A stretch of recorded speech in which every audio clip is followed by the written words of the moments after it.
Israel Adesanya believes Sean Strickland has what it takes to match Khamzat Chimaev's relentless, in-your-face aggression inside the octagon. While breaking down the upcoming middleweight title fight, Izzy explained that Chimaev is the kind of fighter who comes charging forward from the opening bell, and in his view, Strickland is one of the rare fighters capable of giving him that same energy right back. This comes as Adesanya himself prepares for a massive fight just days away against rising contender Joe Pyfer. A lot of people are calling this a career-defining moment for Izzy. A win puts him right back in the top 3 of the middleweight division. A loss? That could seriously shake up his standing going forward. Izzy isn't taking this lightly. He's been back in the gym with Robert Whittaker, sharpening his striking and getting ready to make a real statement in this one. And while in interviews, Izzy doesn't come off as someone desperate to chase the belt again, often talking about being content with everything he's accomplished, don't let that fool you. He's coming in locked in, hungry, and ready to get back in the win column in a big way. Let's check out what Izzy had to say. And of course, we have a title fight coming up with Chimaev making that first title defense against Sean Strickland in Newark. You've shared the cage with Strickland before. How big of a dog is he in this fight in your eyes? Can he upset the apple cart? I think he can if it goes to the later rounds and he doesn't get taken down.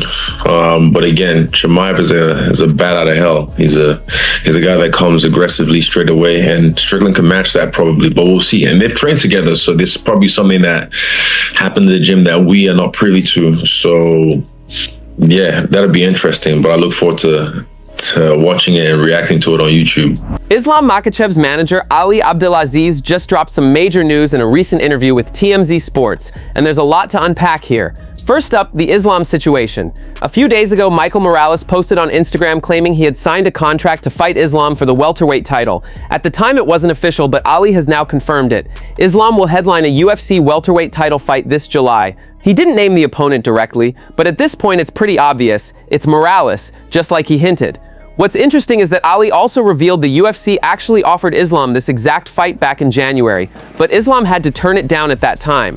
Now they're circling back to make it happen in the summer. On top of that, Ali shed some light on the Ilia Topuria situation. According to Ali, the UFC made it crystal clear to Ilia, accept the fight against Justin Gaethje at the White House event, or they would strip him of the lightweight title. Ali added that if Topuria had refused, the UFC was fully prepared to book Arman Tsarukyan versus Justin Gaethje for the undisputed championship instead. Let's roll the clip of Ali speaking with TMZ. I believe Ilia and Islam is the biggest fight the UFC can make. I think this fight should happen this year. Islam got offered a different fight at welterweight. Islam already have a fight in the summer. He have a welterweight #1 contender match against someone. It's a done deal already, and the UFC will announce it probably soon, you know.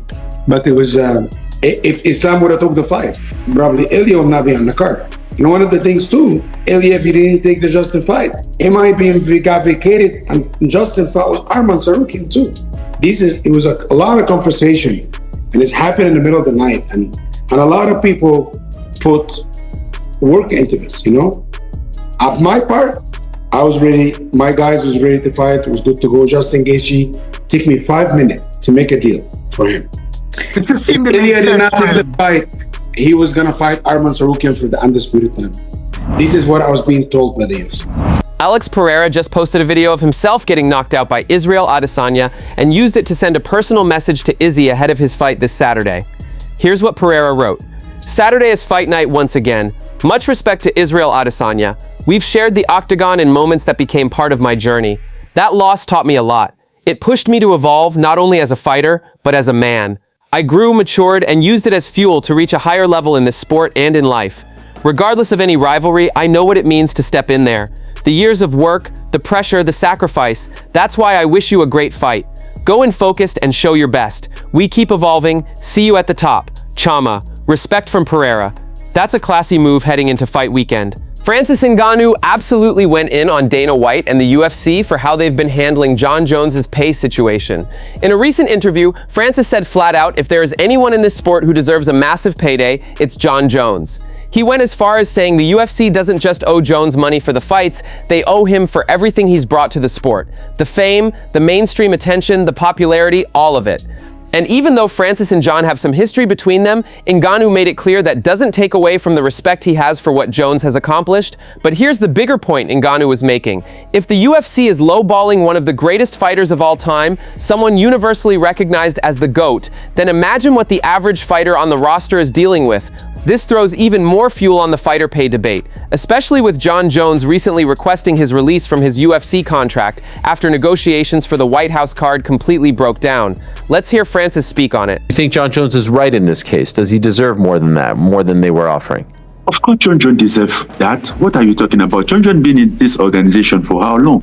Jon Jones been a champion since he was 23, I think, I believe. Yeah. Which is, what, 15 years or over 15 years? If there is somebody that deserves something nowadays, like just even to pay him tribute, is Jon Jones. Jon Jones needs to get paid, maybe not only for the fight that he's fighting, but for what he have done for the sport, for where he have taken the sport to. Isn't the Jon Jones that they are out there bragging that he's a GOAT? Man, if the GOAT is not respected, then who should be respected? I worry if the GOAT is being treated like that. I truly worry if that's how they treat the GOAT. Then those who are not the GOAT, I don't know, whatever they are, well, imagine what they are going through. Lerone Murphy is making it clear he's not happy with the judges' scorecards from his fight against Movsar Evloev at UFC London. In a post-fight tweet, Murphy wrote that he loved every second of the fight, but believed he had done enough to take the first 3 rounds, and that at the very minimum, the result should have been scored a draw given the point deduction. He also gave credit where it was due, saying Movsar fought a smart fight and didn't give him many openings, and that he could have created more chaos himself. Murphy added that he hopes they can run it back someday and that he'll be coming back with a vengeance. On top of that, photos have started surfacing online showing Evloev had a nasty broken nose heading into UFC London during fight camp, which has added even more fuel to the debate around the outcome. Fans are still split on the majority decision. Some feel it should have been ruled a draw given the point deduction and how close the rounds were.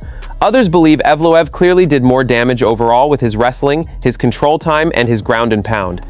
Either way, the win keeps Movsar at a perfect 20-0 and continues to build his case as the #1 contender for Alex Volkanovski's featherweight title.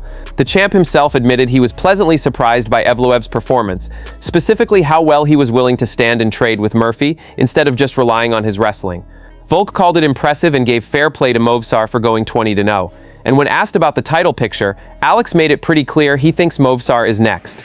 Volk had already said he wanted the winner of Evloev versus Murphy, and after watching that fight, it looks like he's ready to step in against the undefeated Russian. That's it from MMA Time. Thanks for watching. Don't forget to leave a like and subscribe for daily MMA updates.